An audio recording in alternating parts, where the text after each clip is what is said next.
to welcome to the stage and share his talent with you, Mr. Asia Samson.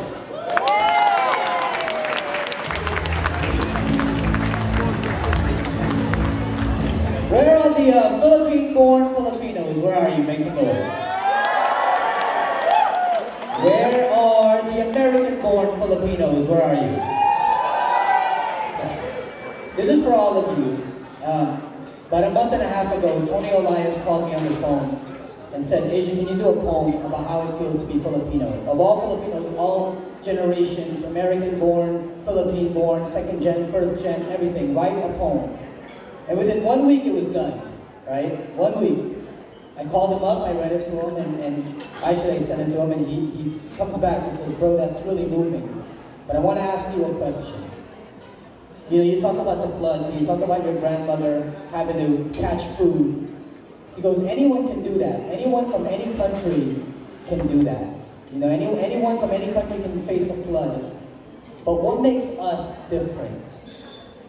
And so I'm like, I went back to the drawing board, and a month and a half later, I still didn't have anything down. Because I really had to think about it. I really had to think, what makes us different than anyone else? And about a week ago, it finally came. This is the poem that I want to share with you. I wanted to have it memorized, but again, I only had finished this last week. I hope you're moved, and yeah, so here you go. As Filipino children, we are taught never to leave the presence of an elderly without first pressing the back of their hands to our forehead as a sign of blessing and respect. Standing at the terminal of an American-bound Philippine airline jumbo jet, my great-grandmother's eyes do not blink as she holds out her hand and says, never forget. But at 7 years old, I could never understand what she meant. All I understood was that I was about to board a plane that would take us to the land my father says opportunity never needed to knock because the doors always stayed open, but I'm just hoping for streets lined with toys. Tell my great-grandmother I heard there's a McDonald's on every corner, but she doesn't crack a smile. She already knows how this story goes. But at 7 years old, I could never know what she knows. I have never seen what she's seen, her eyes, hollow and deep as the bunkers she was in the day she watched the morning sky turn dark, the sun vanishing behind the clouds of smoke that drop bombs the shape of raindrops to water the fields of war as it explodes in the flowers made of dust her knees, brittle from climbing the steps of rice terraces in hopes of finding God at the top of those stairs and pray for a bountiful harvest her hands, wrinkled in scars from preparing meals from leftover scraps, hoping that the pinch of love she adds is enough to fill her children's bellies, and now it is those same hands she uses to hold my chin, to remind herself I am still a child. I am not meant to know such things. My face still sings with promises of Toys R Us and Disneyland, and she prefers it like that. Prefers I know nothing more beyond apple pie and baseball bats. Take her secrets and store it in her treasured chest, hoping I will one day find them on my own, but until then, she'll just sneak white rabbit candy into my pocket in case I start to miss home.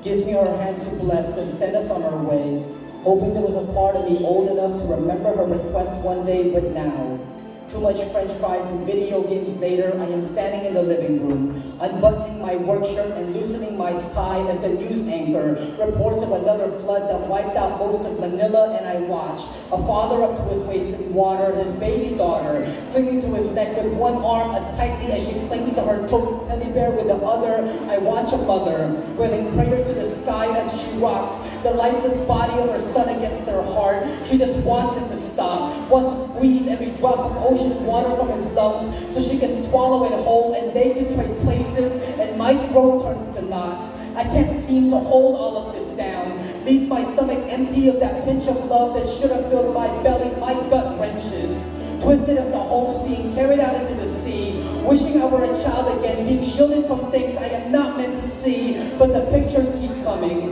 Pictures of things I know I will one day store at the bottom of my own chest, locked away from the side of my own great-grandchildren. Where have I been? How long have I not known? How long have I not noticed that the face of the man on the rooftop looks a lot like my own, and the only difference between us was the one-way airline ticket, because here I am, thousands of miles away from the surging water, my clothes as dry as my mouth, My shame as muddied as their skin, realizing only now what my great-grandmother was trying to tell me she knew, even back then, that no matter how many doors America has opened, you can never close them behind you. Your past will still come flooding in, but we are Filipino. Our hearts tethered to veins we throw out into the flood, that we may grab hold and not drift too far. Our flag, stitched from the one common thread, stretching all the way back to those that came before us. This is what she wanted me to see. The generations of the people who believe compassion can never be drowned by suffering. We are those people. The elders with rosaries in their hands and bruises on their knees. The mothers pretending not to be hungry so their children have more to eat. The fathers carrying their family through the storms with nothing more than the strength of their necks. The neighbors who believe that no matter how many people throw rocks, we must always be the ones to throw bread. The aunts and uncles who always had an extra room. The American-born teens who will find their way home soon. This is for you.